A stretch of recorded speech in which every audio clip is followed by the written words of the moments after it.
Welcome back to JKMoto Podcast, a weekly motorcycle podcast for the everyday motorcyclist, covering current bike news and specializing in track riding and club racing. We truly do it all.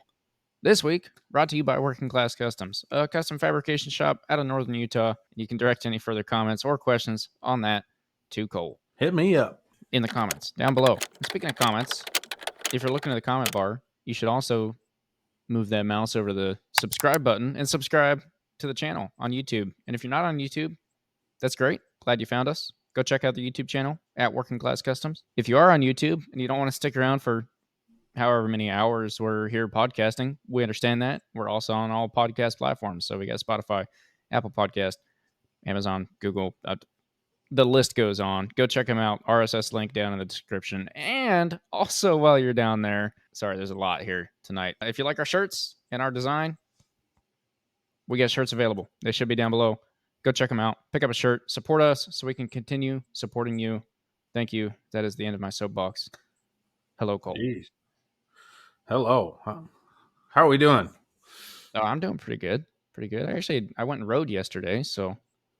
Yeah, I kind of heard that. I was, a bit jealous, seeing as it went from summer back to winter again today. Yeah, I seen some white fluffy stuff kind of falling over in your area. Yeah, 3-4 inches. Back to winter. Yeah, well, on the note of it being summer, spring track season coming up, should we get the weekly tip? Let's do it. Up?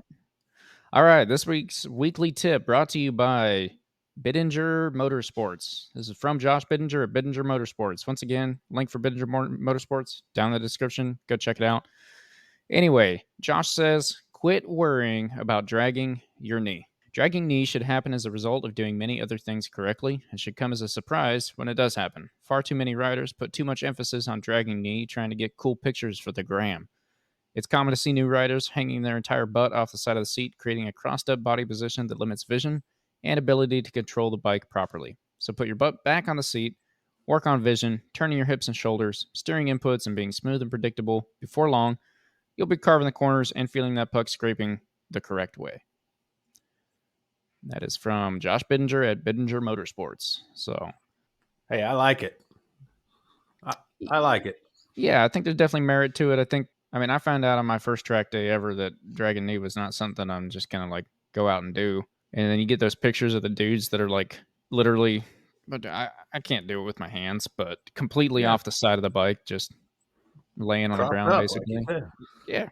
So, yeah, go check Josh out. Josh Bittinger down at Bittinger Motorsports and at the Ride Smart School down in Texas. He will continue to provide us with the weekly tips. Hope you guys are enjoying those. Let us know in the comments. Anyway, what are we getting into this week, Cole? Well, before that, so we've got some upcoming videos coming. I got a new motor for the BMW. Ooh, okay. I want to take the opportunity to thank everybody that's helped me with getting that motor. Shout out to Braxton for hauling that thing back from CVMA back to Utah for me. Really appreciated that. Was able to go pick that up, seeing as I'm still healing from the shoulder, so I'm not able to attend the CVMA events. Don't be giving me those looks. Nothing. I got nothing. Just listening. Yeah, we're excited to get that thing back together and see where that goes. Sweet. So new motor is going back in the original 2010, and then the other 2010 is gonna go out into the market potentially. Wow. Okay. All right. Good deal. Let's roll the intro and we've got another guest. We get to catch up with Anthony Lugnut Norton. Haven't talked to him for a while. Be good to get him back on here and catch up with him and see what's going on in his world. Yeah, I agree. Intro. Yesterday at one point, I was in sick.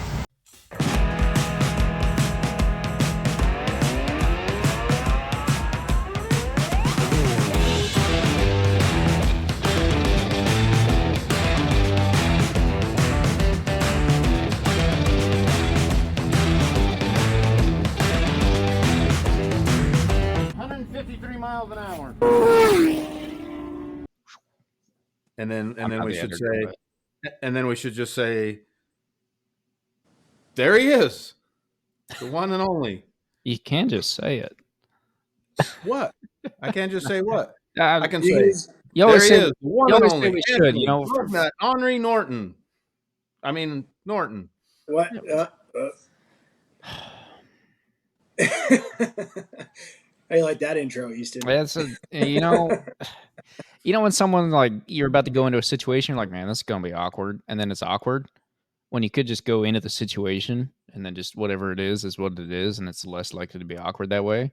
Now you have to be Henri the whole day because we announced you as Henri Norton, right? I didn't even catch that, so that's fine. I can be a dick. It's cool. Why should today be any different, right? Hey, shut up. Jeez. Okay. All right. Harsh. Easy. Down a notch. Well, no, it's been a while, especially for me. I don't know. I obviously haven't made it out to CVMA. I know Cole kind of joined you down there for a weekend, but how you been? What's cooking? How's the weather down your way?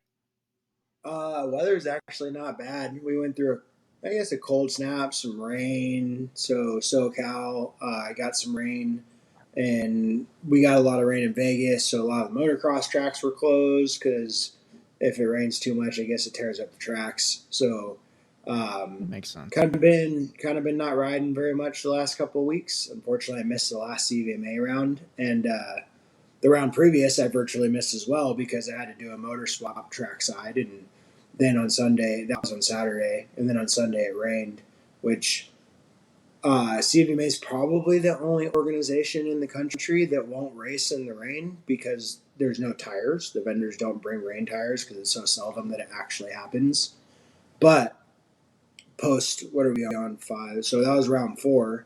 Mm-hmm. So just after round 4, CVMA came out and made an announcement and said, from now on, we're racing in the rain. So all the tire vendors ordered 20, 30 sets of rain tires to bring with them just in case. And so round 5, it was supposed to rain, but ended up being just super windy and ugly on Saturday. And then on Sunday, it actually ended up being fairly nice. So the boys went fast and it was good riding conditions on Sunday. Pretty bummed I missed it. That's the first CVMA round I've missed in over 3 years. So it was tough not being there, but hopefully it's all for the greater good. So yeah. So it's funny you bring up that rain thing and the rain tires. We were actually talking about that last week, talking with the tire guy out in Texas, and that it's just never been a thing, And like I remember being in Utah and running for a championship, I was a little pissed off. A little, what'd you say? Honorary situation. If you can spell that, you get bonus points. All I know is alligators are ornery because they got all those teeth and no toothbrush. But do you even know what that's from, Easton? I don't think I'm that old. Yeah. All right. That's where I was getting at too. And anyways, so I was a little pissed off because they were going to run in the rain and there's no rain tires available, and it's kind of the same situation. But you got to understand, like, if there's, at USBA, was there 70 racers or something like that, big weekend over 80 maybe. If all those people need rain tires, there's only really 2 vendors there. That means they need to bring 40 sets of rain tires in addition to all their slick tires and carry that inventory. And if it doesn't rain, they're sitting on them. So I totally get it, and I actually reached out to Dale with Dunlop down here at Racer's Edge. And I was like, hey man, I had a set of reins last year from him that I carried with me around in Utah just in case. And so I gave them back to him because he was cool with me like that. He could ship them out and stuff and nobody has to sit on them. But I told him, I said, hey, coming in the summer, give me 2 sets. So, we go to America or Utah or anywhere else and it decides to rain. I won't be that guy. Like, I'll be prepared.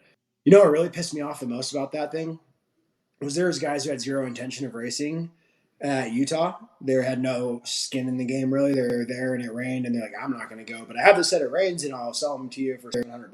It's like, dude, you're going to come up on somebody? Really? I was pissed. That's a little ridiculous. I mean, yeah, I don't know. I think that's ridiculous. Yeah. I understand the, make the money where you can, I guess. But anyway, yeah.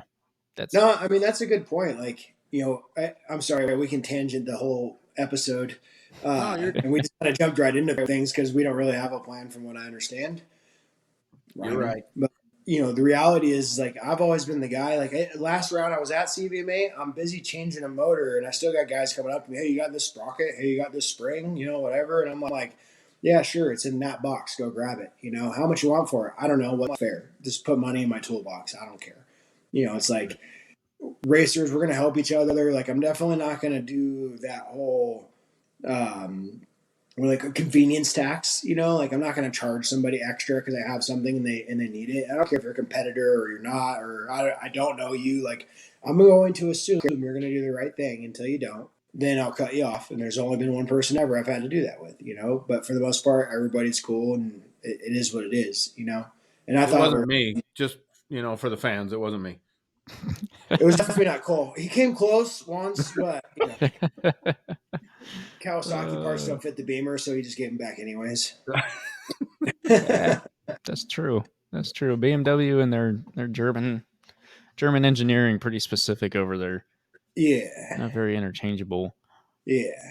So so rain tires and stuff. I know, like especially Utah, the beginning of the season, you got to be a little careful up there. It's May and it's still snow on the mountains and weather and stuff. And I know Stacy's actually up there right now. So she's in Ogden at the little airport up there, and she's trying to fly every day, but it's all crap weather and winds every other day. So, whatever. Today wasn't a good day. Yeah, she was supposed to fly today, and she sent me a picture, and there's all snow on the cars and stuff. And I was like, yeah, well, have fun with that. Yeah, welcome to my world. Yeah. No, I don't know. I was thinking about it. Taking a weekend off of racing is something I don't do. Usually I race. So that was a little harsh, and that was not. When was that? This weekend. So that was last weekend, right? Yep. CVMA. And then this weekend they had a CRA race at Willow Springs. And I swore that place off 3 years ago. There was only one race I ever exited that I didn't have a plan of exiting, and it was at Willow Springs. I lost the front end and probably one of the fastest corners ever in any track. It's like 150 plus mile an hour turn in at turn 8 at Willow Springs. Yeah. Jeez. I'm not kidding. Okay. I'm not kidding. It is super, super fast. Your knees on the ground, well over 140 miles an hour. And the track back then was just atrocious, and my setup was wrong, and I pushed the front end, and I was literally like, dude, I'm going to crash. To stay out front and win this race, my bike is not ready for it. We're going to crash to try and win this race, and there's no reason to crash that day. There's nothing on the line, so I pulled out of that race. I finished the weekend, but after that, I was like, man, I'm done going back to that place until they repave it. Well, they've repaved it. So to my knowledge, today was the first motorcycle race there in the last few years, because the last person to race there was actually Wara West before they went away. Okay. What is sorry, real quick. What does CRA stand for exactly? California Road Racing Association. Okay. Is it CRRA, or do they consider road racing one word? Road racing, and in this case is one word. I don't know if that's or not, but in this case it is. I don't know. I think in most, I don't know. I'm not going to try and speak to that, but I was just curious. We were asking that question at some point. Well, because there's two CRAs. 2 or 3 podcasts ago, yeah. Was it Central Road Racing Association? Yeah. Yeah, something like that. So they consider it one word too, obviously. So maybe that's the official statement. Yeah. Take that, Easton. All right. I mean, I was going to give you a hyphen in between the two words. I don't know what that is. It's that thing right there. Got it. I actually got yelled at. So I don't know if everybody knows. Your followers probably don't know. They don't care about what Lugnut does for a living, but Lugnut works Snap. So I actually got yelled at the other day because in my email it's capital S, capital O, and technically it's not that way. It's a lowercase o, right? And so I wasn't yelled at. It was a friendly reminder that the O is not capital. I was like, oh, wow. I'm just imagining a brand big enough that in an email signature. I can relate with you, man, because The company I work with, you have to do it all capital. And then if you're talking about a sub product, you put the Well, hey, parent. yeah, same with JKMoto podcast. Okay, it's all capital. Okay. Or capital. Yeah, and for that matter, the system I operate in is all caps, right? Like it doesn't do lowercase for my job. So when I go to emails, my tablet, it's on capital, and so I just scream email people all the time. Yeah, you're yelling at everybody. Yeah, my regional manager, I was like, "Hey man, what's going on with this?" But it's all caps, you know. He's like, "Why are you yelling at me?" What's his email? He said, "I'm sorry, we're working on it." Well, all right, Lugnut. I had a question for you. What's up? Have you been keeping up with MotoGP and the liveries? I have, yes. Which What? one?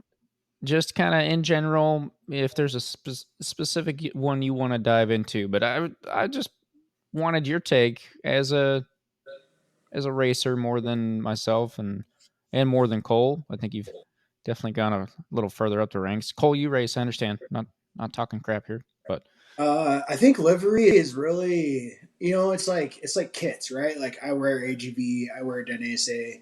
Um, Sometimes I can't stand what they do from a factory perspective. So, I have one of the mirror replica helmets, the Coda edition, red, white, and blue. God bless America, no one else. Just kidding. All you foreign listeners, it's a joke. South Park. Sorry. you're good. So, yeah, no, I have that helmet, and it's super bright and obnoxious in a great way. But otherwise, I like plain and simple, and that's just kind of my personality. Like, I like to stand out through my riding, not because of a colorful bike or the gear, whatever the kits. With MotoGP, they have a lot of money and sponsorships and things like that. So, I think it's always important to make sure that those pop. And I know there's some drama regarding Honda and Repsol and losing a little bit of money because Mark left, and so I did see their new livery, and I love it. I love that bike. It looks. I like the change. It was due for a change. It's a little darker. Big Honda on the side. Repsol still there. It's a little bit smaller. Still keeping the same kind of team colors, but it's just enough to stay fresh, and it's simplistic in design. So I really liked it. Okay. I was hoping Grassini would do something a little different this year. They're kind of same old, Yeah. But after seeing the winter test for Marquez on the Grassini bike, I was like, dude, let's do some black and red like that, like Right. primarily That's Right. red. what we were all thinking. Yeah. So I get the Grassini thing, like it's their team colors or whatever, but a little bit bummed that there's not something cooler coming out of that garage. What was the other one? Rossi's team, what do they call him? The VR46 Academy Mooney.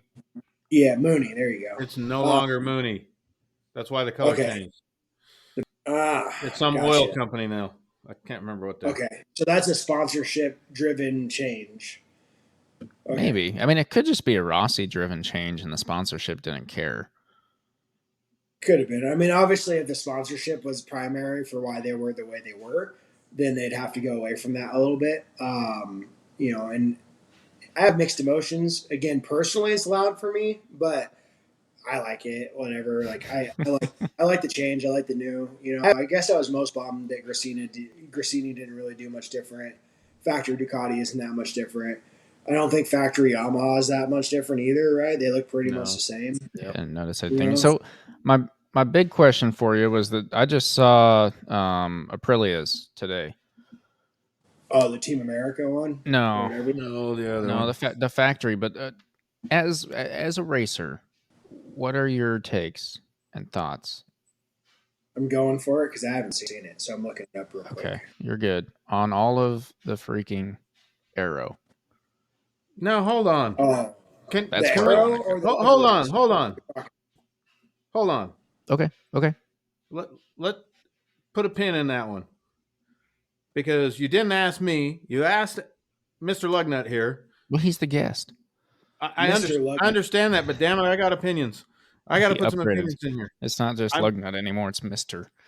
Lugnut. Mr. Honorary Lugnut. Mr. Henri Lugnut. I I'm surprised that you like the Honda one because I thought it Really? was.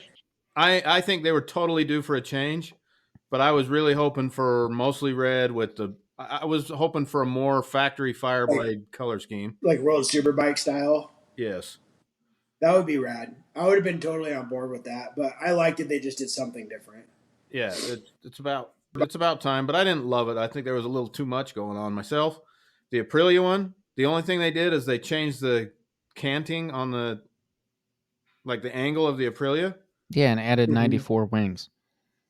Well, we're getting to the wings in a minute, but I think it Just want was to a put that out there. downgrade. I think the Aprilia was a downgrade on the livery. I think VR46 bike last year was the prettiest bike on the grid. I liked how the black and yellow popped, and now it's just all some weak yellow, in my opinion. I'll give you The that. and I know you like the Trackhouse bikes, Mhm. but I thought I'm an American, man. I like the American flag this, American flag that. I'm all about it, but I thought that was a weak rendition of the American flag on those bikes. It could have been a lot fancier. It looks like B-level stuff to me.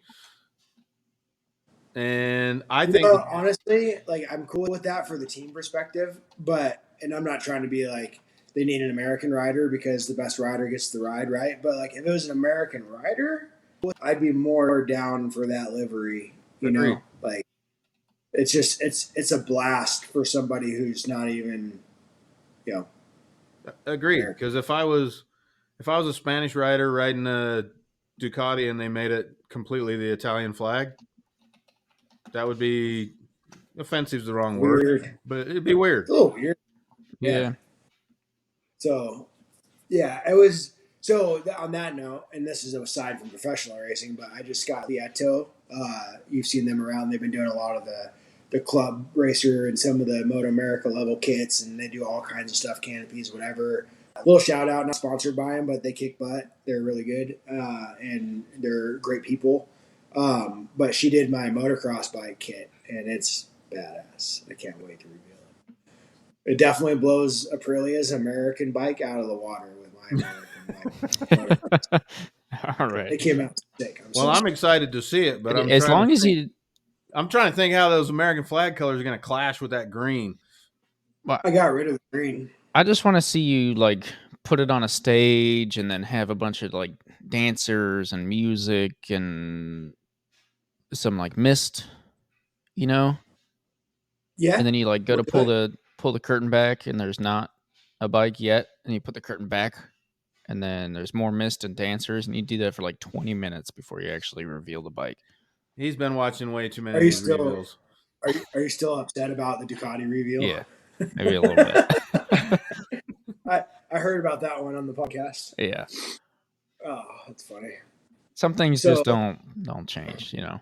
I'm looking at the bike now, and honestly, those bikes have so much going on. I couldn't even tell you what changed. That as far as aero and stuff like that. I know I've seen some ridiculous renditions of aero from KTM Mm-hmm.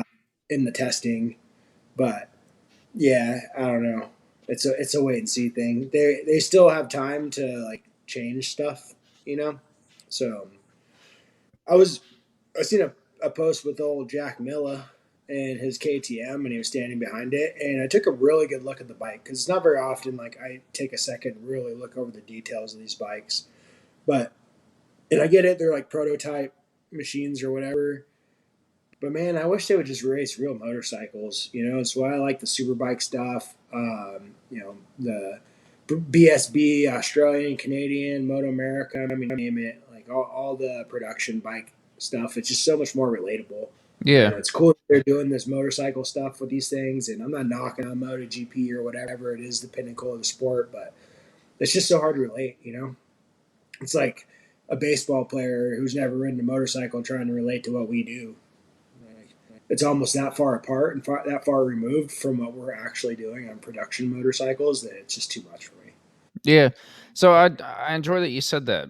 I guess that's kind of my question though. Is like, does all of that scare you, or should it scare me per se, or someone else that's getting into racing? Like, I don't know.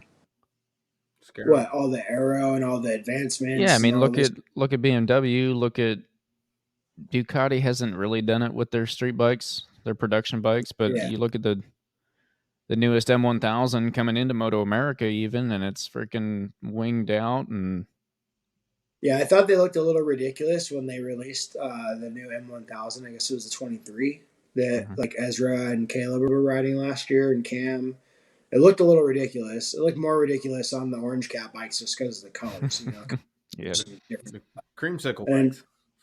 yeah, and I ended up loving those bikes. By the way, it just didn't do that bike as much justice as like a dark color. I don't know. I mean, my personal opinion is I'm not for it. Like I get there's advantages to the arrow, and a lot of our tracks were just not going quite fast enough for like a stock 1000 to worry about it. Maybe the super bikes, they have a little bit more influence there.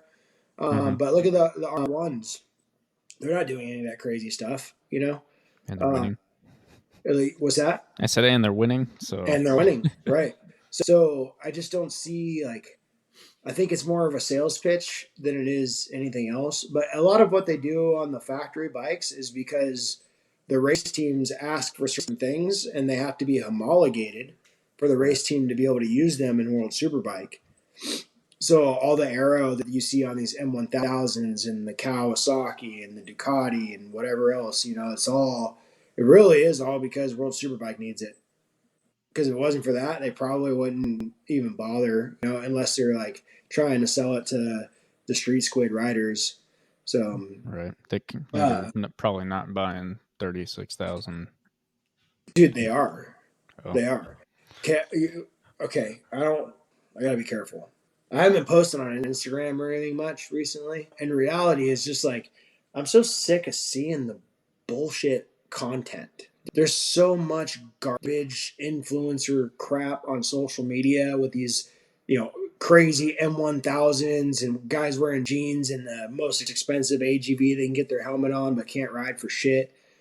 If I'm offending you, I'm sorry. Not really. I'm not that sorry.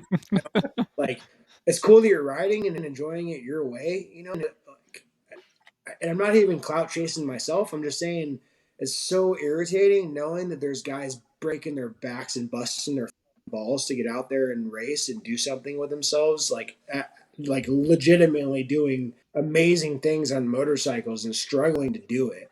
mhm. And then you get guys like this who are getting paid on social media to go park at a Starbucks. It's true. You call me honorary, and I'm not trying to be. I'm Oh just man, saying, we found it. We found it. yeah.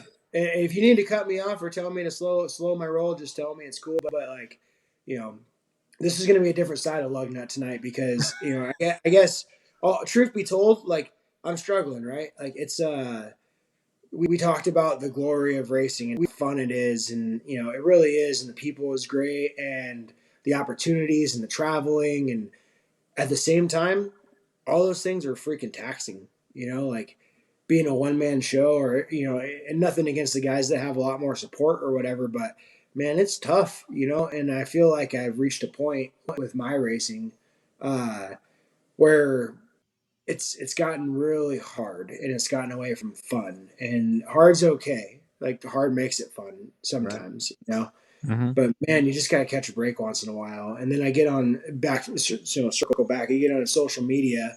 It's beginning of the year. I'm in conversation with sponsors and stuff from Moto America and all this stuff. And I just jump on social media. I'm like, dude, all this crap is ruining finances in the sport. Like, you get some jerk off with 100,000 followers who don't know shit about the products that they're posting about, but they just heard it was cool because some racer has it on their bike. That's what it actually happened, Mhm. and they're getting the sponsorship, or they're getting the what do they call it? The brand ambassadorship, where they're actually getting some sort of kickback for it, and it just pisses me off. Like I'm kind of sick of companies giving into that. From a business perspective, it makes sense. They're not having to give away any money. And it's all about social media nowadays. But it really does irritate me seeing myself and a bunch of other racers out there kind of struggling to put together the outrageous costs that it is to go do this thing. And you get people who, in my opinion, haven't earned it. Like they played to an algorithm on social media, and they're getting the support that the racers used to get. Really, So 100%. 100%. anyway, I know that wasn't on the subject list, but it just kind of came out. I'm sorry. So we Now you're established there was no subject list. You're good. Yeah, you're All good. right, cool. I want to back you up on that 100%, but I also am kind of it's an interesting topic, and it's a topic It I could is. dive deep into because it's kind of an entire world and generation shift of I would argue that you're 100% correct that a dude on social media that gets a bunch of followers from pictures or a lady or anyone on social media that could just Skinny post jeans in a Starbucks. I yep heard it. yep 10-second video on Instagram, YouTube, whatever it is, and yeah, you can make more money. The reason I would say that's happening isn't necessarily because of those people doing that, because those people have always existed. They're just capitalizing on the rest of the world that doesn't go out and watch motorcycle racing anymore, or doesn't go ride their motorcycle at a racetrack or race motorcycles or any of that. And instead of doing those things, is on their phone, on their couch, scrolling through and just Reels. watching these 10-second videos and then Yep. playing video games. And I mean, Yeah. that's something I think we've discussed kind of not as in depth as maybe we will tonight, but that we've discussed Honestly, like before. So, you are correct. Like I just what was I watching? I watched a movie. I watched the movie. I don't even know what it's called, but it's about Jackie Robinson, right? It's like his like life story or whatever. If you guys have seen it or not, I don't know. But I literally just watched that movie, and I had the thought that like there's such a small percentage of people in the world that get to do something truly amazing.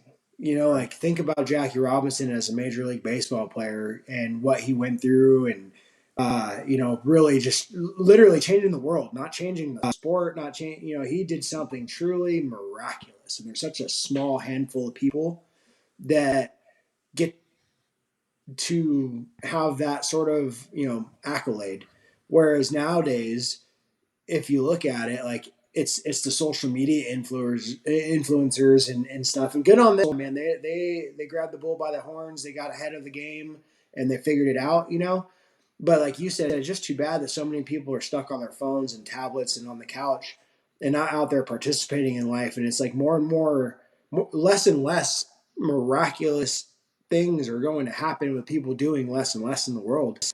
You know, so a combination back to our sport of the money not being there for the actual racers, the people spending the money, the people going out there, the people who are really breaking their backs for it. In my opinion, uh, yeah, it's because the audience has shifted. The audience is on social media. They're not doing what they want to. They're not out there looking at the race bikes. They don't even know how to watch a race or, the guys who do it right. Like a Josh Aaron. He's got a huge social media following. He played the game right, and he's a pro racer. But if it wasn't for the social media stuff, I doubt that he would have the support he does with his, riding ability and all his accolades. And he's a badass. He's a monster. Like he should have all the support in the world. But it is pretty wild, man. Like I've had this conversation a number of times. mm-hmm. It's a trip. I know Cole, you and I have even talked about it some, because you and I talked about my games for I shouldn't say games, but my tactics for reaching out to sponsors and stuff like that. So Right. it's just a whole mess, man. Like I don't know. I've been a little perturbed by it as of recent. If any of you couldn't tell. Well, I don't know. We're living in a big fake world anymore, my friend, because you just mentioned that, but I have had the opportunity to meet more than one social influencer, if you will, in my game. And when you peek behind the curtain, it's not real. Mm-hmm. Like like I'm on Instagram and I've got my whole series of people that I follow, and I'm a fan of. And then, sometimes you get the opportunity to meet your hero, and they say you should never buy your favorite car or motorcycle. The poster you had on the wall, you should never buy it because it'll let you down.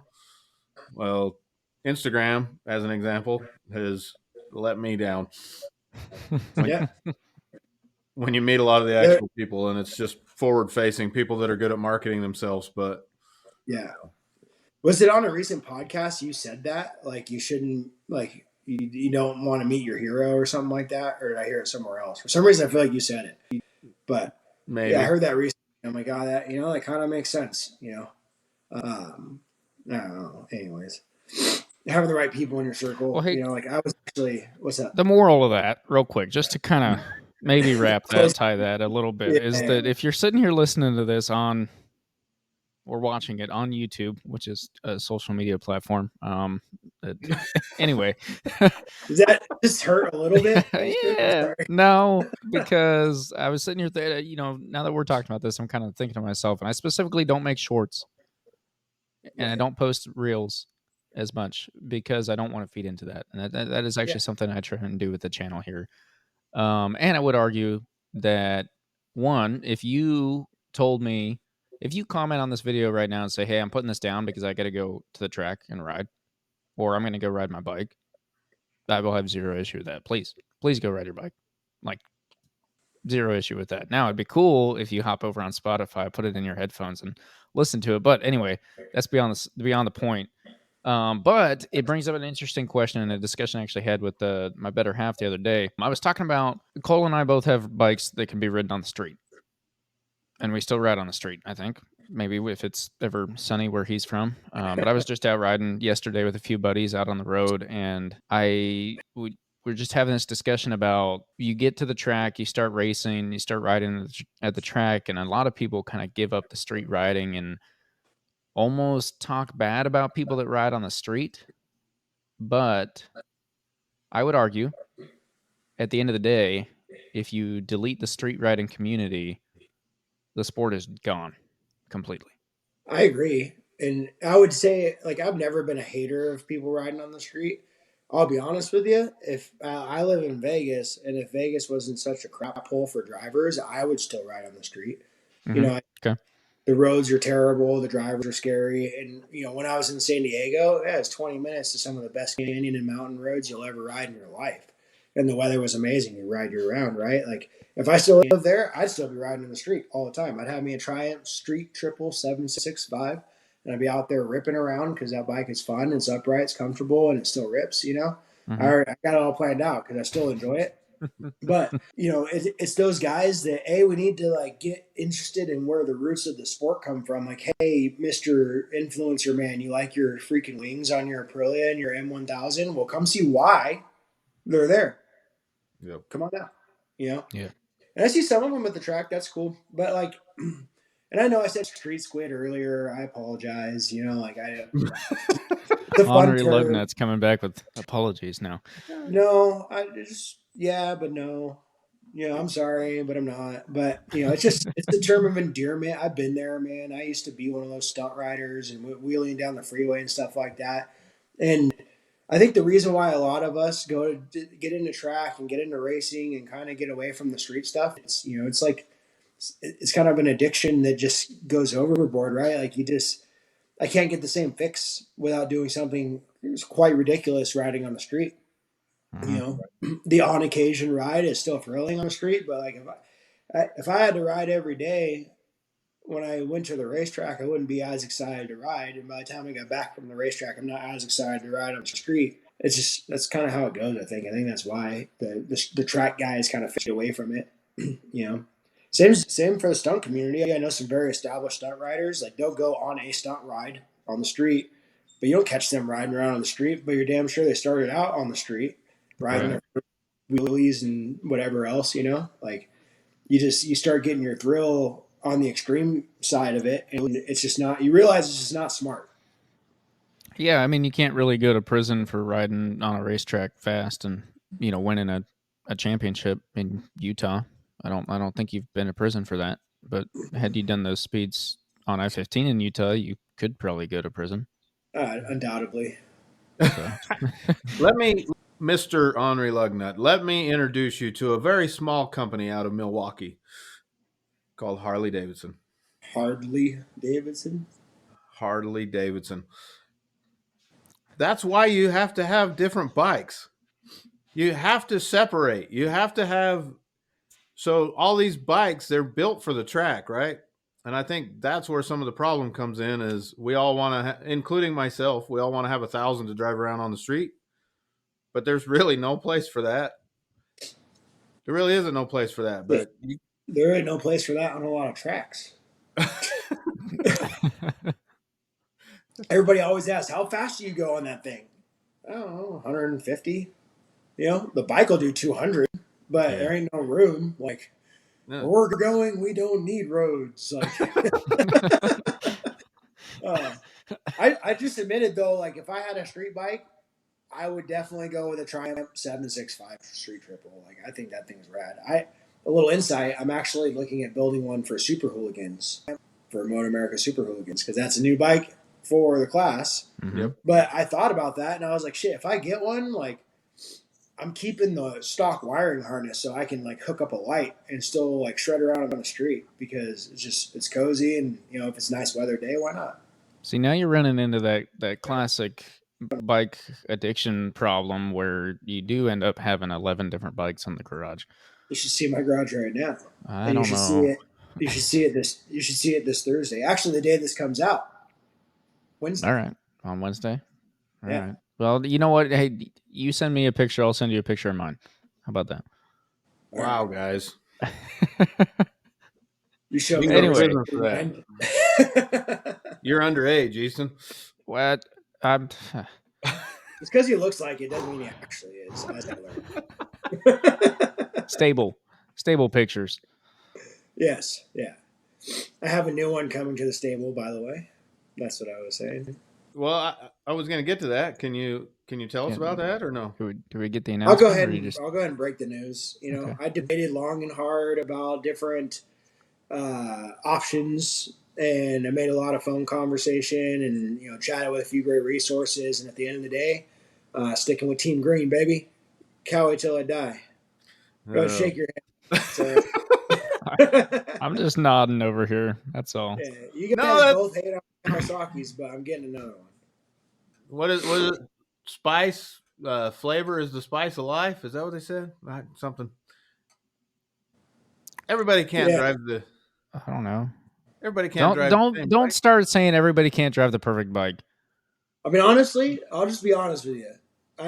If I had it my way, which I don't, I would either be on a brand new CBR 1000 or BMW.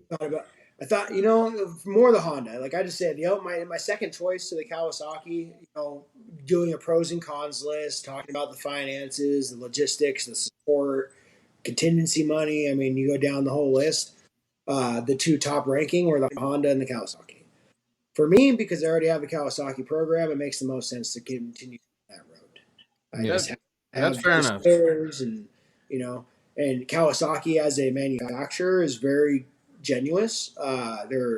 They have a great contingency program. I know Honda announced that they're putting out really big money. But I've also heard, like from BMW guys, you know, it takes them forever to get paid on their contingency. But I can tell you right now, like I win a race on Sunday, I'll get paid on Friday, as long as the org turns in their results. Kawasaki's pretty quick about getting that done for us. So, you know, the PCP Motorsports, who I work with up in Sacramento, they have it all. They got Honda, Kawasaki, Suzuki, you know, Yamaha, all that. And I could have went with anything, but I was definitely going with those guys. And, you know, Kawasaki's it. So picking up a 2024 ZX10, and I've already got half the stuff here to build it. I've been ordering up, and, you know, race harnesses and trick parts and stuff like that. So we should have a fully functional race bike pretty quick to be able to start testing on with a working engine. Actually the two ZX10s in my garage right now both have working engines. All right. Yeah. Too soon, bro. Too soon. Oh, sorry.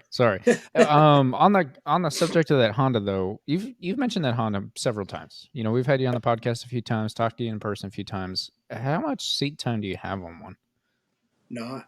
I literally have about 8 to 10 laps at Chuckawalla.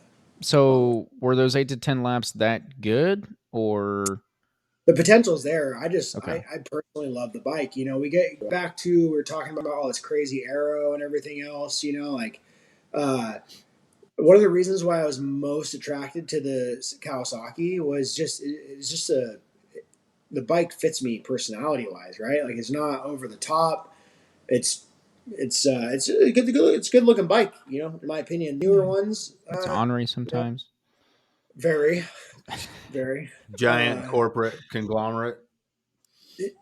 What Kawasaki? Giant corporate conglomerate. I don't know. Those are big You words. lost me there. I don't got them either. Sorry. Yeah, It but fits you. I'm glad you got a Kawasaki, but I mean, I could make some arguments about Kawasaki being the corporate commanders of the world. yeah, industrial grade, everything else. I mean, if anybody listening in this would rather see me ride a Honda, you can reach me at Lugnut_521 and we can talk about your financial contribution. Because that ultimately is the difference. You know, it's if you look at the BMW or the CBR, to race that against the guys that are buying those bikes and doing it the right way, to be on a similar package, it's $60,000.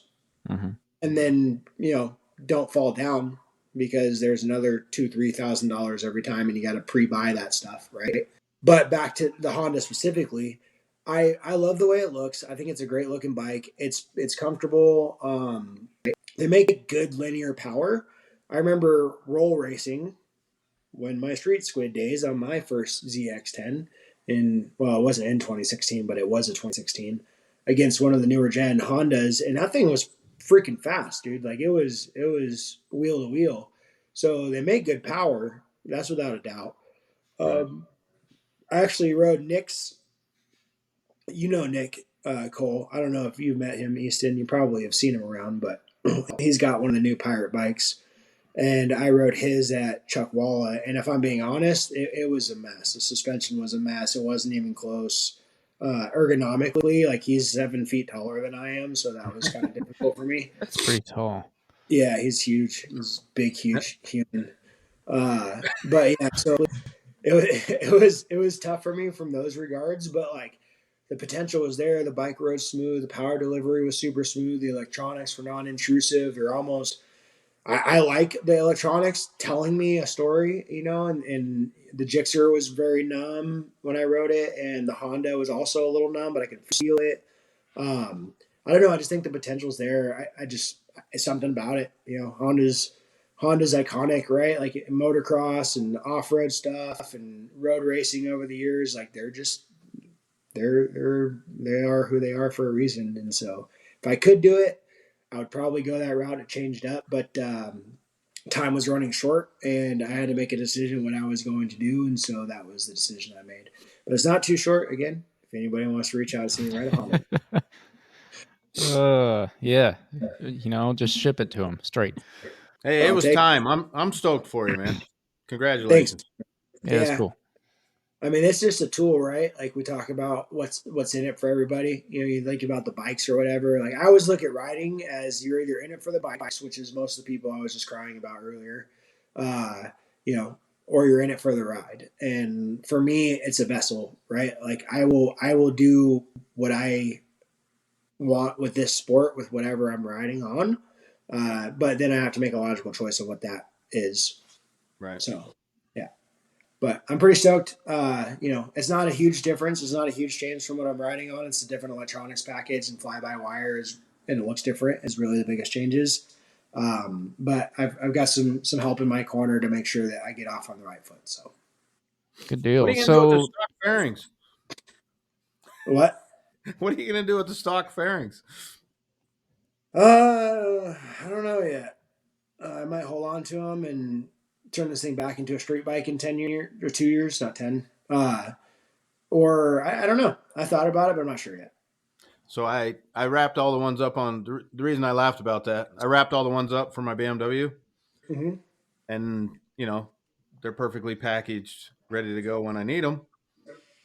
But I see all these people, you know, shout out Evan if he listens from Chuckwalla, but he's building a BMW right now, and it's a 2022. But he put fairings. He put fairings with wings like a 2023 on his. Evan. Yeah, he's the guy that owns Yellow Dog IT that I hooked up with. Ah, okay. So but he's building this bike and he's putting 2023 fairings on a 2022. Yeah. So that it has the wings and the stuff like that. Yeah. And that's cool. Everybody's got their own opinions or whatever. But I've been thinking about buying a 2023 BMW for the street. And if I do that, I'm thinking about putting my 2022 fairings on it because I don't want the wings. Honestly, I'd probably do the same. I think the 22 is a pretty clean looking bike. Yeah, agreed. It was right before everything went all nuts. It was the year that you had to buy the M to get any wing or anything. Right. Yeah. And kind of before the whole world took off and started to add some insane whatever. So yeah. Well, so we're coming into Moto America. Yep. I was just kind of curious if you had any specific racetracks that you were super excited about, or if we're kind of just okay. And you're gonna like it. Okay. Actually, I'm super excited about the schedule in general. We're only 5 rounds again, stock 1000. I think to start off for the series, I'm most excited they're going back to Mid-Ohio. That place is legendary. You guys know I'm pretty close to Jason Pridmore, and I talk to him a lot. Not so much about riding. He's a riding coach. If you guys want coaching, he's a great way to go. I don't take advantage of that because him and I are friends. I never really ask him much about riding. We just talk generally. I would say Mid-Ohio is probably the most exciting thing on the schedule this year for Moto America. Mm-hmm. But Stock 1000 is not going there. Me personally, I love the schedule. This last year, every track was new to me. I'd never been to any of them. Right. This year, all 4 out of 5, I've at least been to once. So we start out at Barber, which is amazing. I think everybody should take some sort of chunk of time and go there and explore and do a track day or a race or whatever. Mm-hmm. I'm happy to hear you're coming out. Thank you. But have you been there? I have not yet. No, that's why. Dude, it's amazing. It's so cool. It was on my list, and I saw a track day lineup with the Moto America weekend, and I said, we got to make it happen. So, for the record, all you racing fans and track day goers out there, I think every round of Moto America, there's a track day on the following Monday. So come out and watch some racing, even if it's just Sunday, Monday, and stick around and ride the track that the pros are riding on. It's pretty cool. It adds an element to the track day to do that. Like if you go ride Dakota or Laguna Seca or something like that for a track day, it feels different when you show up there because it's so legendary, and following a professional Moto America race the day after, you get to ride the same track. That's pretty rad. I can attest to that like a little bit. Yeah. At the Ridge, I didn't ride right after Moto America, but like having ridden there and then watching Moto America, like you see them go through a turn and you're like, I know what it looks like in their helmet right now. Not at the degree that they're at by any means, but like I've seen what they're seeing, right? So relate. Yeah. Or like it's awesome. That's this, third track on the schedule is the Ridge. And I think I'm most excited to go back to the Ridge. Okay. Back to Barber, though. I told Stacy, because you guys know she's been flying, and that's been her dedicated situation for a while. I made her take time off last summer to go to Barber with me because I'd never been, but I knew it was legendary. So I'm super stoked you're going because you're just going to love it. The museum's great. The grounds is amazing. The facilities are rad. The track is incredible. There's nothing wrong with that. There's a huge Buc-ee's down the street, so if you ever need anything, go there. But yeah, I mean it's pretty rad. And then so we go from Barber to Brainerd, which Cole and I were at Brainerd. Mm-hmm. So I'm looking forward to going back there because I thought that was actually a pretty cool track. Yep. I know it catches some flack, but the track was cool, and I didn't do the water slide, so I got to go back and do the water slide. On the all bike? the hotels have water slides there. All the hotels, they must be locked up for like 8 months a year with nothing to do because they're water slides into heated pools. And then the restaurant we ate there, I'm definitely going back. The one that we went to all grubby, and they almost didn't let us in. And I was like, bro, like I tip whoever a lot. Just let me eat. Right on the side of the lake was pretty cool. So like, I think that's a lot of the fun that comes from this is getting to experience the things around the racing at all these locations too. So Brainerd second, and then we go to the Ridge, Laguna, and then we have a long break to Jersey. I'm the least excited about Jersey, but I heard through Josh Hayes and Jason, just chatting with these guys, more so about motocross these days than road racing stuff. But they're saying it's a pretty easy track to learn, probably go into rain. So least excited about that, but it'll still be an adventure nonetheless. Well, hey, at least they save the rain spot for the end of the season, right? Yeah. If you're gonna dump the bike, might as well be at the end of the year. Hey.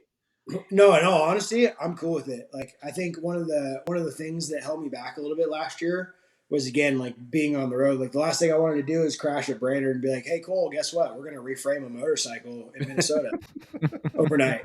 Yeah. Right? Like, Yep. it's not very appealing. But this year we have a little bit different approach. I'm upgrading the rig, and we got Mike Bishop going with us, and another young guy, Wyatt, out of Arizona. One other potential. So it's going to be a 3 to 4 rider team flying the Privateer Industries flag and doing the 5 rounds of stock 1000. Wyatt's running Super Sport, but he's going to do those 5 rounds with us. Sweet. So we can help. Yeah, the whole idea is to help it make it a little bit more affordable for everybody to get out and do some racing, because, as I was saying earlier, this stuff's not cheap. So yeah, so a little bit different approach. We're gonna have all the spares. If we break the bike, oh well. We're gonna go out there and see what we can really do this year. So sweet. So New Jersey's the only one you haven't done before, then, correct? Yeah. Correct. So obviously you're not going out there to just putt around and put some laps down. You're competing. Mm-hmm. How does one at that level prepare? Like, what's your going into there? It's a pretty big break between Laguna and there. So I've just kind of always been curious. Like, I know for a track day, some people were like, oh, I watch all these videos and I look at the map and I do all this, but it's a track day. At the end of the day, it's a track day. So what does it actually look like for you? You're going down there to show up, to do it, to do as good as you possibly can. What does that preparation phase look like? Oh, so in depth. Last year, again, all the tracks were new to me, and I was watching a bunch of videos from Road Atlanta, where you and I met, and I could tell you, looking back, like, it was nearly not helpful at all to me. I know a lot of guys do sim racing because it's a little bit more interactive. I'm just not a gamer type. I'm a doer. I don't sit around on my ass watching TV or video games or whatever. I'm usually busy fixing Kawasaki's or something, but Weird. So ultimately, a little bit of video helps, but like getting a track map, and I like to look at a track map, no video, and just there's some good sources for them, and be like, okay, like, I really want to set up the entry to this corner. This looks important. That looks important, and I'll try to pick it apart before I ever see it, and then it kind of gets my wheels turning. I'll watch a little bit of video. Your network, right? Like tapping into guys that I chat with and who've been there, and, their little insights help. But at the end of the day, I feel like there's nothing that makes you 100% ready for it besides just purely your mentality, right? And your confidence in yourself. So I don't think it matters how much you study the track. My suspension guy and motor and everything else, he does all kinds of stuff for me. He's multi-talented. His name's Fuzzy. He always tells me a turn is a turn is a turn. And at the end of the day, like, it's all it is, but it's like having the confidence to go out there, know your machine and know your tires, and, don't let things get in your head. Asphalt looks different. You start second guessing how much grip you're going to have in that corner just because it's different looking asphalt. But at the end of the day, it's all the same, man. It doesn't change. Like, that's what separates the professionals, the top guys, those attack guys, and a ton of talented riders we have in the United States. What separates them from a club guy going and doing a nationals round is that they attack every single corner and every single track the exact same. It's repetition, it's duplication, right?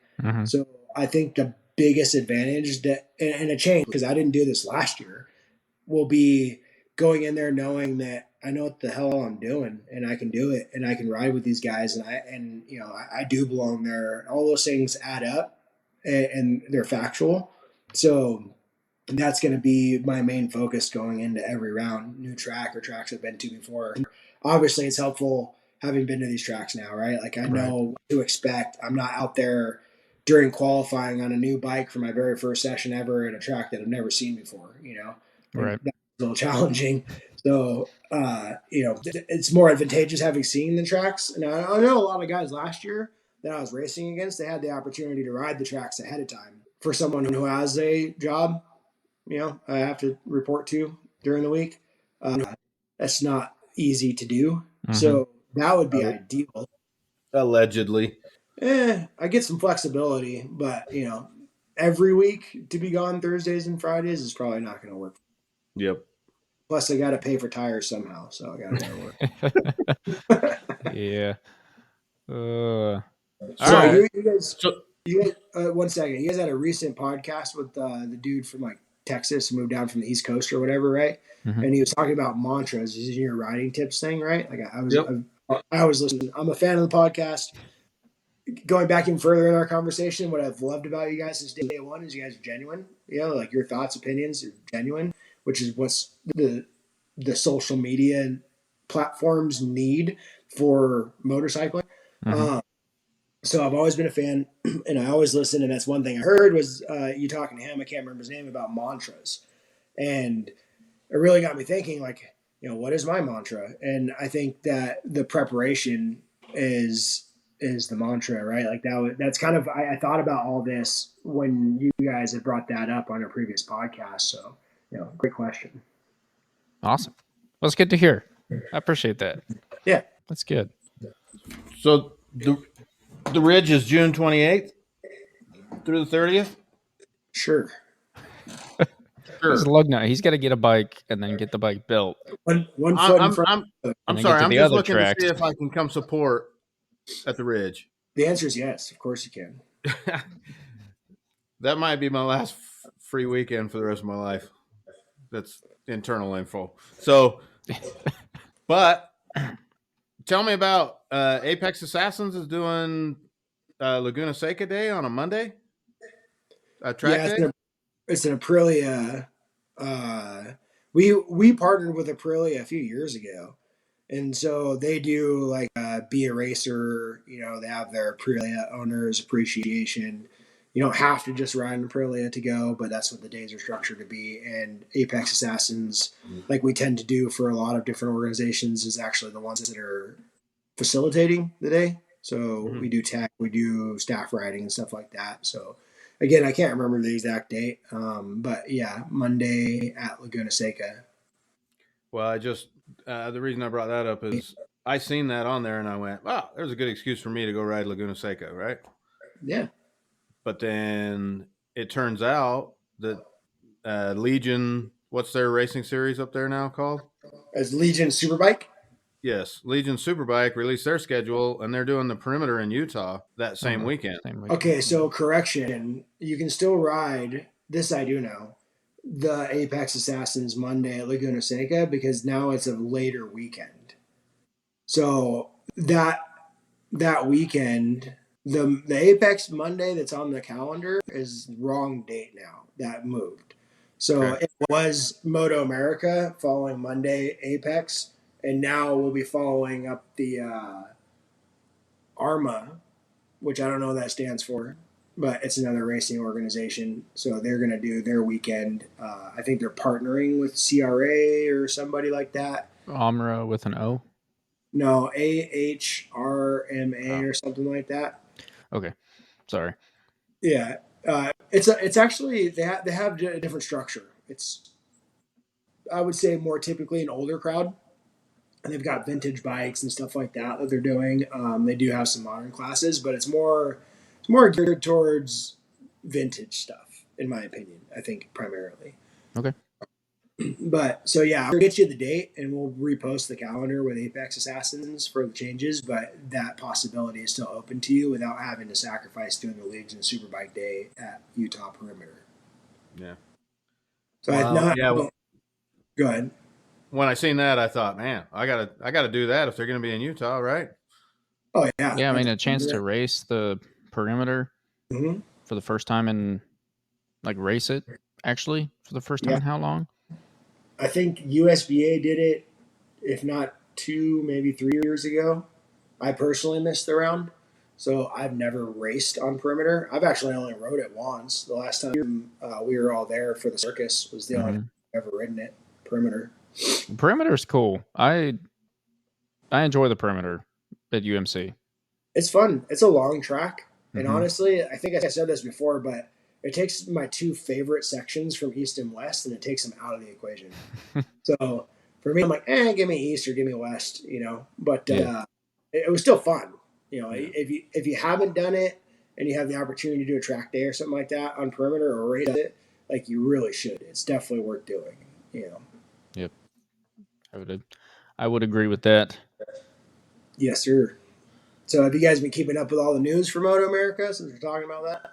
All the Ray Hall stuff and who's riding what bikes, and it's been a silly season of its own, really. Yeah, that's what I've tried to keep up. But it's been rumors from Cole up here, and then the little bit that I see on my own. They're not and, rumors, dang it. So, well, yeah, I've been keeping up. I was really scared. I think we had that conversation. mhm. I just feel like Moto America has been up, the last few years. And I really felt like at the beginning of that year, there was some serious scares out there that were at least in the top class. Yeah, I think that, the I big was a thing little was scared there for a minute. like Titler's kind of being all weird, and then Scheibe, Chavi Flores. yeah, Yeah, that was kind of a bummer. So it's cool to see him coming back and doing the 200 because he's an endurance racer. So let's start at the 200.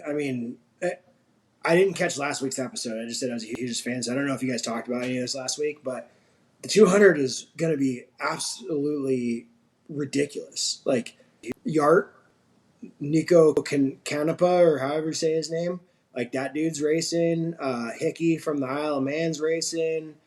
You got Chavi on an attack bike.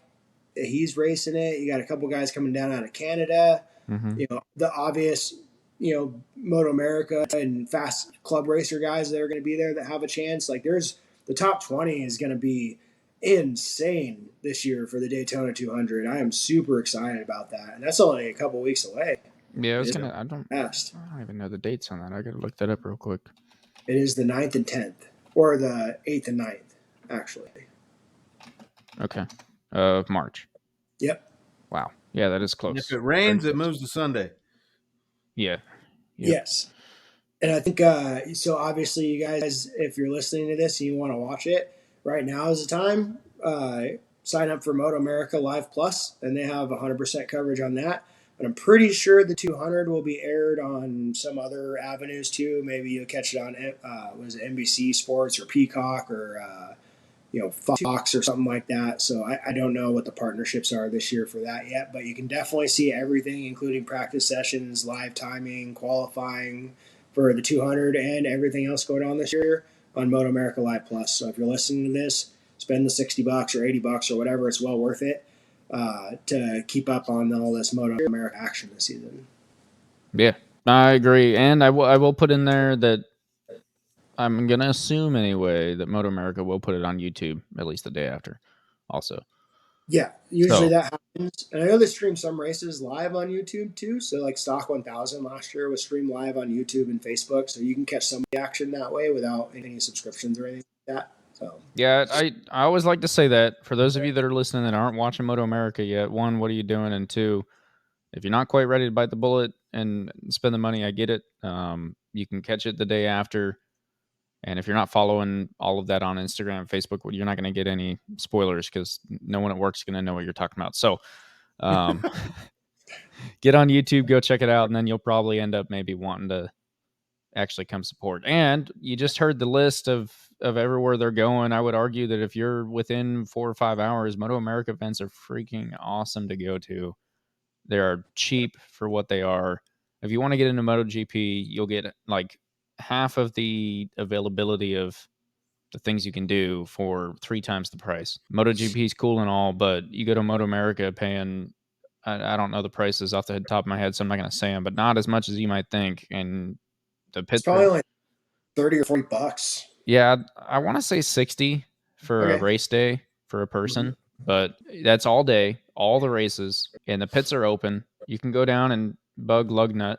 Maybe don't actually bug him, but I did last year. No, really though. Like the teams and the riders, we love that. Like, come down Like when we were at Brainerd, remember it was all the kids walking by and stuff. Yep. You know, little girl right there she loved the bike because it was purple. I was like, hey, get on it. You know, like it makes my day. It's really cool to be able to be so close to the fans. You know, and fellow riders and people like who are involved with the sport. And again, for that $60, you're not just paying to watch racing or see what the teams are up to and wrenching on the bikes or whatever, but like they have all kinds of fan experience stuff going on. On Sundays, they do two-up rides you can sign up for. They put you in a leather suit and you ride around the track with Chris Ulrich, which I would never do because I'm scared. But you know, you get. But they have the fan walk, so you can walk down the hot pit and get autographs signed and get some handouts. Definitely come look for the Privateer Industries Sunday fan walks because we're going to be giving away a bunch of cool stuff this year out there. So, yeah, so and if you're one of them street squids we were talking about, motorcycle parking's free. Sorry. And you can go do a burnout on a Harley Davidson because they show up with a Harley Davidson and an electronic fog machine, and you can. I was so mad about that last year. Anyway, it was the funniest thing seeing your face doing that. Though. The lady was like, "Hey, you want to do a burnout?" I'm like, "Yeah." And then it wasn't a burnout, and I was like, "I gotta at least act like I'm into it," because I guarantee most people are just telling her no. So yeah. Anyway, you know. Speaking of the bagger class, I know Anthony doesn't want to talk about the bagger class probably, but my gosh, look at the lineup there. How big is that lineup? It's getting bigger. There's still news that hasn't been announced yet. So keep your ears open. Actually, I'm privy to a couple of things that we haven't heard yet. So there's gonna be some last minute shockers and it's some big news. So but yeah, the baggers is huge. And then they're going to Coda with MotoGP. Mm-hmm. What a smart move. Oh yeah. What a smart move by Moto America and Coda, because, you know, there's parts of when Moto America merges with MotoGP for the weekend back in the past, there's parts of that I really love because, even as a fan going to that race, it's cool to see them like back to back, to see the top tier Moto America racers, what they look like on track after you just got done watching the MotoGP guys. That's cool, but they do get ripped off. I mean, they don't get to bring all the classes. They have to start late. They have to. Everything's dictated to them. Yeah, and the baggers would be the same way. Like their schedule is not ideal, but it doesn't matter. I mean, the whole world is either. It doesn't matter if you think baggers are cool or if you absolutely loathe them. You still are interested in what are those. If you're from Europe, you're going to be going, let's finally get a look at what these crazy Americans are doing with these bikes. Dude, the Europeans is the main reason why it happened, in my opinion. Like those guys are all about this bagger racing. Like if you, or sorry, what do they call it? King of the baggers. So they're all about this. I think that interest is what made MotoGP like, yeah, let's do this. And it's different, right? It's not like another, production motorcycle type thing. Like, honestly, the baggers is closer to what MotoGP is, if you think about it. Like, they're not even close to a production motorcycle anymore. No. No, I'll say trying to explain to, I got a friend at work that he rides an Indian, and I was like, "What? You watching motorcycle racing this year?" He's like, "Probably not." And I was like, "What? Have you heard about King of the Baggers?" He's like, "No." I was like, "Dude, they're racing like, imagine road glides, Harley Davidson road glides out there on the track, dragging knee around corners." I was like, "They're not right. They're on sport bike suspension with sport bike style tires, and the bags are raised way up, but they have to be at least 600 pounds. Like, yeah, they have to be heavy. They have to be hard to ride, and it's still a big barrel and V twin going down the freaking straight. Just like, it's obnoxious. This is gonna sound really bad, but it's almost like the NASCAR of American motorcycle racing, if that makes sense. Yeah. They're going around road courses still, and I'm not trying to like bring them down to the NASCAR's level. And sorry for any NASCAR fans out there, but that's what I think of that sport. Anyway, but I would argue like a really negative episode. You're taking two very American motorcycles and just doing something very American and saying, yeah, we can take big, heavy V-twin, Big high torque, low displacement. power bikes and go Yeah. nuts, man. Yeah. So It's definitely got a draw. I think it's going to be a big thing having them together with MotoGP. And, currently we're the only ones in the entire world doing this, and I think that after this event, that's probably going to change.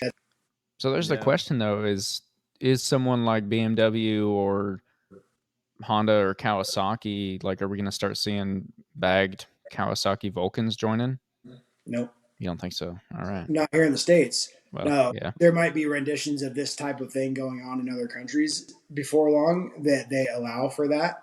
But the whole idea was that this is, just like you said, it's the NASCAR of the United States, right? Like NASCAR is a fairly unique version of motorsports to the United States. I am a stock car fan, but that's different. So that's where my roots are. But more news to come. So, anyways, but yeah, I think if it goes to other countries, they might do it. But here's the States, like the idea is supposed to be American V twin bikes. Like all the clubs call it, American Iron or whatever. Like it's about America.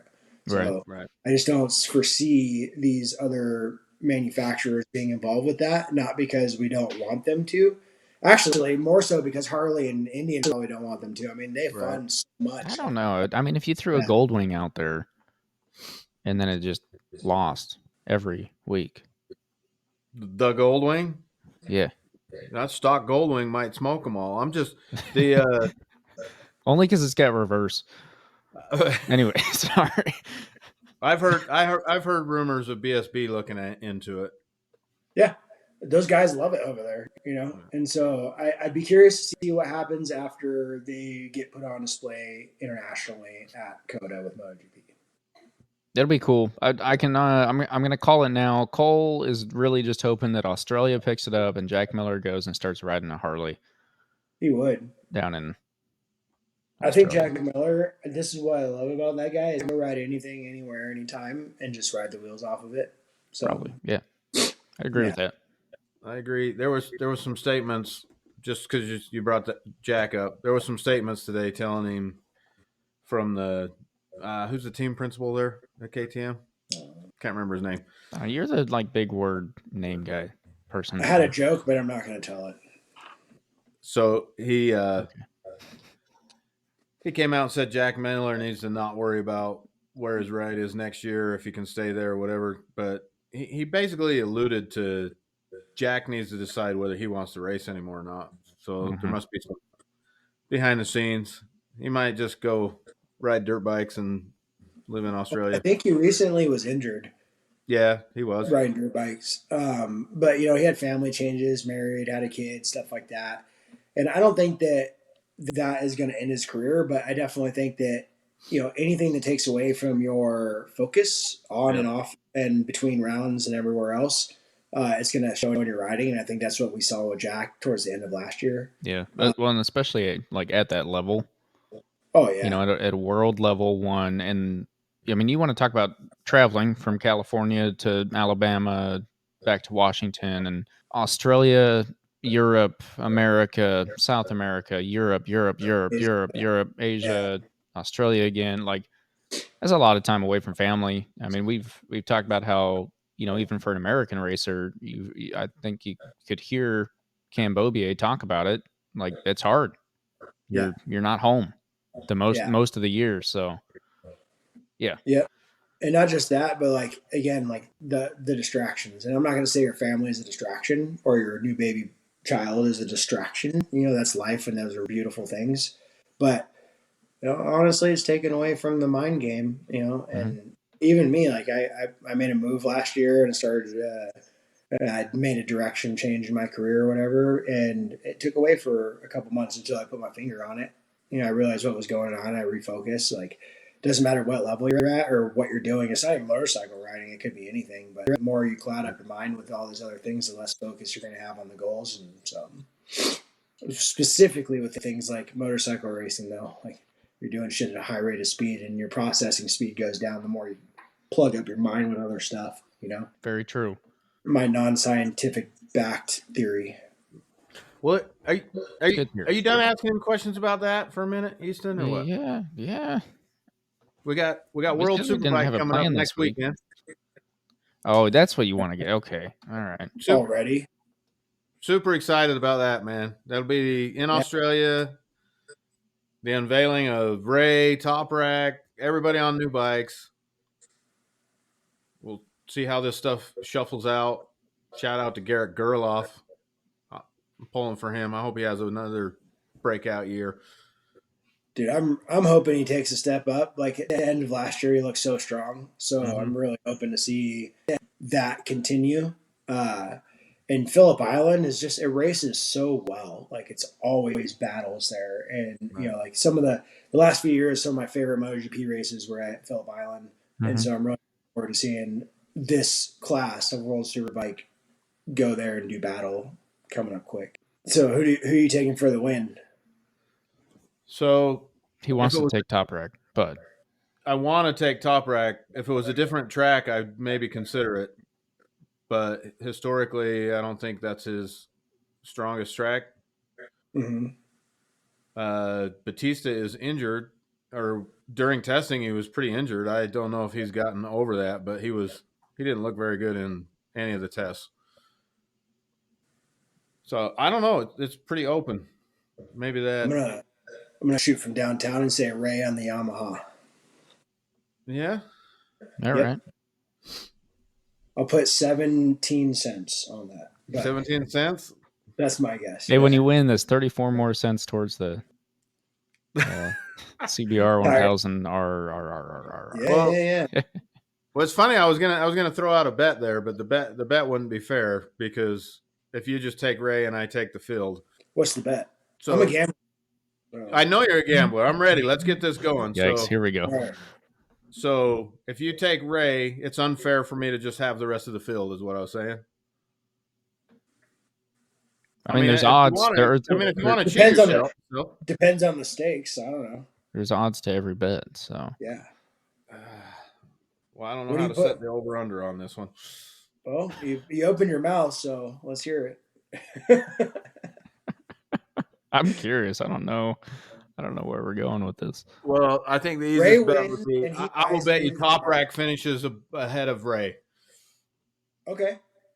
So Ray doesn't even have to win. We're gonna go Top Rack versus Ray is the bet. Yep. Okay. What are you putting down? What are the stakes? Whatever you want. I don't know if they have to be public or not. Yeah, I don't want the IRS getting involved. All right, we'll discuss this off camera after the show. All right. But just so all the viewers, This is not a gambling show. Lugnut took Ray. And Yeah, and I'm taking Top Rack. Maybe First round, opening round. Yeah. World Superbike. Yep. Maybe on the next episode, they'll enlighten you as to what I won.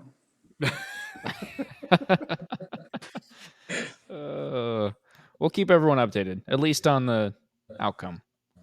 Yeah, maybe not the wagers. Yeah, we'll see. And the other thing I want to talk to you about, is all this freaking dirt, man.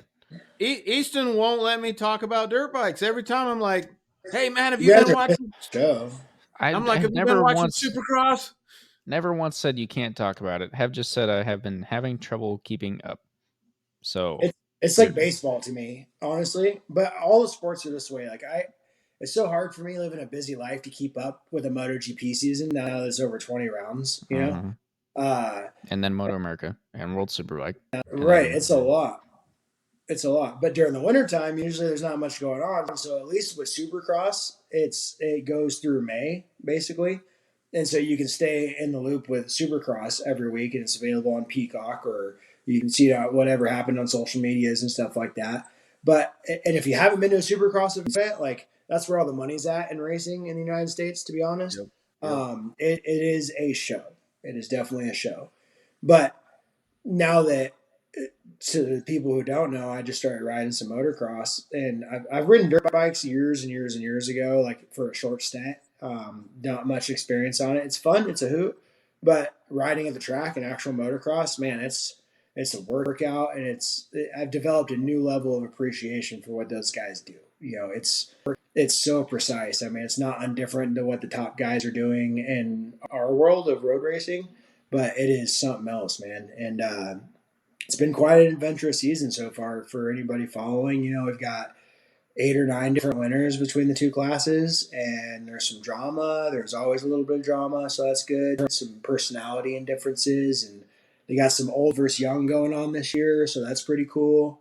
It's definitely been a neat season. So I think the end of last year's motocross year was Jet Lawrence just cleaning up on people in the outdoor season. Yep.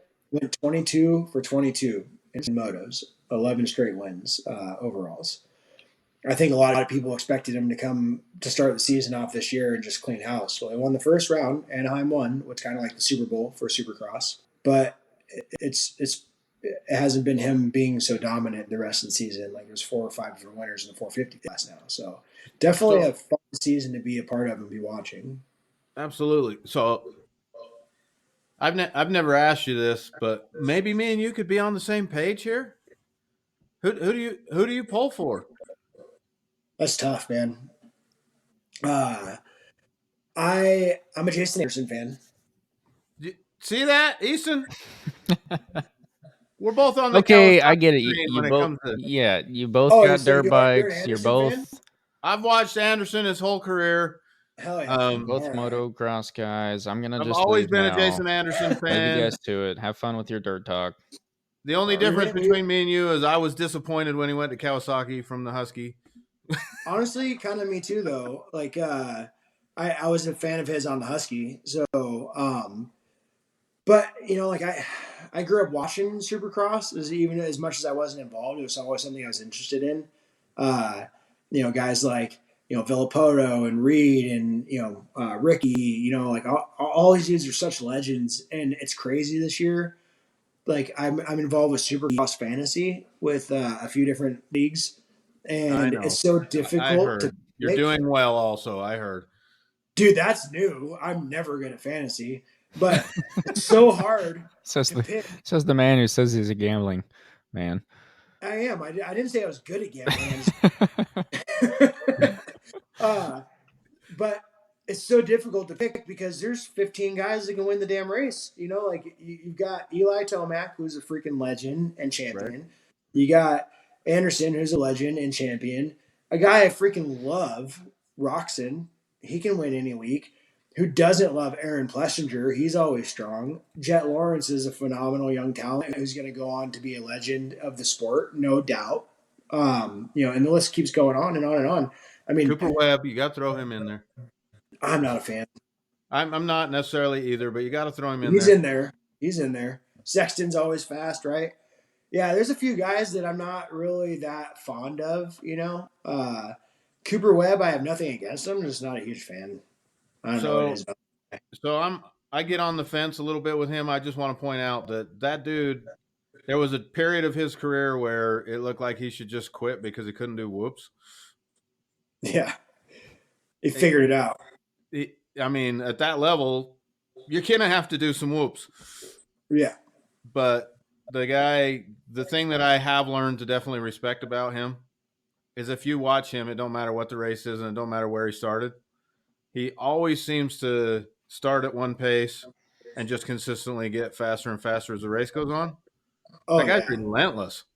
Oh, yeah. I think that's what I love. I do love that about him is he's a pit bull. He don't stop ever. That's admirable. It's a personality thing for me. I'm like, I don't know about this guy. I'm feeling a little bad for him. He's getting a lot of fat jokes in the off season this year. He's a thick dude, but like, and honestly, mad respect because I can tell you, go on the motocross track, so Josh Hayes, you guys know the name, he's a freaking legend. Let me tell you, that guy's just as good on a motocross bike, I think, as he is on a road race bike. I was watching him ride at Paula, and I was like, man, he's really good on this thing. And he just does lap after lap after lap after lap, hitting the marks. Like, he's really good. But I always say that because I was there riding with him, and he was like, hey, man, like, get your laps in. We're talking about because I do it for the fitness. I do it for the training more so than trying to pursue a motocross career. And for being a thick dude, Webb, like mad respect, because me, I'm like, dude, seven laps to start to fall apart. Mhm. These guys are doing a ton of laps. Well, And I think they gotta oil their bones because they're like, you're riding around like this all the time. it's crazy. And like it's weird because like you have to I don't know, dude. I would argue that there might be more technique and important technique. Like you can get away with not so good of technique on the road race bike, whereas on the motocross bike to go any sort of fast, that's not going to happen. Like you have to be very on point with timing and your techniques to make the bike do what it needs to do as fast as it's going. Hmm. So to be that mentally focused and physically, capable is, again, it's admirable, man. Like it's definitely like newfound respect for those dudes. But now you remember named Tommy Clowers? He was more of a freestyle motocross guy. I don't. I I don't know have he any assisted names with it, or but I met him one time at a restaurant, and I was like, "Whoa!" Like he's a little. Dude, I hope he doesn't listen to your show. He was a little round guy, And I was like, "Man, that's unexpected." I hope he does, and if he does, comment. Oh, dude, don't hate me. He was a cool dude, super rad guy, and phenomenal on a motorcycle, of course. But it wasn't what I expected. So, I mean, I think I've said this for a long time that the two most fit athletes in the world, my personal opinion, motocross racers and UFC fighters. Like, I don't care if people are like, oh, what about soccer? Or you run around for 2-3 hours, you run. That's great, good job. But like to have that sort of endurance and physical and mental, like every bit of it. And I've dabbled in both of those sports as well as other sports. There's nothing that contests But with. have you played soccer for 3 hours, Lugnut? Yeah, yeah, I Okay, played all soccer. right. Yeah, Yeah, kick On the the ball in the PlayStation. backyard. yeah, So while we're on that subject, podcast or two ago, we had the pleasure of talking to Aaron Stevenson, Mhm. that owns Corner Spin Mm, out in yeah, North Carolina. yep, He was talking about training, because you can correct me if I'm wrong, but I felt like you maybe need a little bit of a change in your life. You're gonna go grab a dirt bike. You're gonna go have some fun, but maybe the side effect's gonna be you're gonna bring some of that to the track, the road course. yeah, definitely. I mean, I think everything on a motocross bike is polar opposite. I found out, Well, right? But yes, there's definitely some applicable techniques, and the fun factor was reason number one. I'm not gonna lie, right? Like I wanted to do something else fun with motorcycles, and I think I was starting to feel a little bit of burnout on the road racing thing, and so this was a way for me to stay in the seat and stay active and not kind of hit the brakes on it, but Mhm. just rejuvenate my spirits. And then fitness, right? That was obviously a good byproduct of the fun factor. But then techniques, like he was talking. I remember listening to that, and he was talking about pushing guys to like push the front and then snap the bike up. And if you watch motocross, like that's what you're doing. I mean, you don't have front grip. Like right. you're braking, and when you're straight up and down, kind of like on the road race bike, you have a ton of grip. But to turn the motocross bike, you're going to push the front quite a bit. And as soon as you kind of get direction, you snap the thing up and you go. So that same technique that he was talking about on your guys' show is applicable with motocross. And Josh, one of the things he told me was rear brake application, because road racers are terrible about using the rear brake. You might as well remove it for most of us who don't even Mhm. Right. know it exists, right? So being able to utilize the rear brake without locking it up, which is nearly impossible in dirt, but gives you some sensitivity, some feel for that. That's a skill that I'm very excited to master or get better with, at least, so that I can apply that to the road race bike, because there's definitely an application for rear brake use in road racing, especially with the way I set up a bike. I feel like it's going to help me a lot. Just tense here and there. So that's something I'm looking forward to utilizing. Good. Yeah, was an interesting conversation with Aaron, but one of the things he said in there also was jumps and all that are cool. Getting in the air is cool. But if you're trying to stay healthy for road racing, you need to keep it on the ground on a flat track type situation in the dirt. Yeah. Was interesting. It was That's a good all. talk. That's all on that. That's all. Yeah. Yeah. Jumping is fun. But honestly, like the only reason I told Stace this, I was like, the only reason why I want to do all these jumps is because like it just helps me get to the next corner faster, you know? So like I wish, and there's actually something here that I'll start doing, but I just wish it wasn't so deep sand, but it's just like a turn track, right? So there's no jumps. You're on the motocross bike. There's some ruts, some berms, and some flat corners, and you just go out there and you rip corner after corner after corner.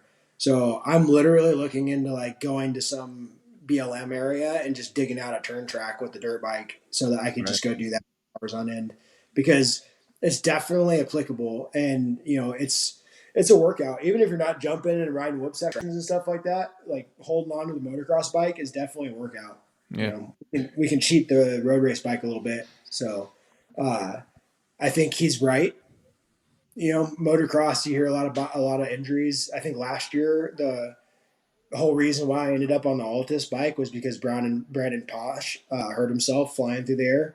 He hit some jump and he overjumped it, and he didn't even crash. He flatlanded and broke his back. So you definitely have to be a little bit careful with the motocross stuff if your ambitions are otherwise road racing, for instance.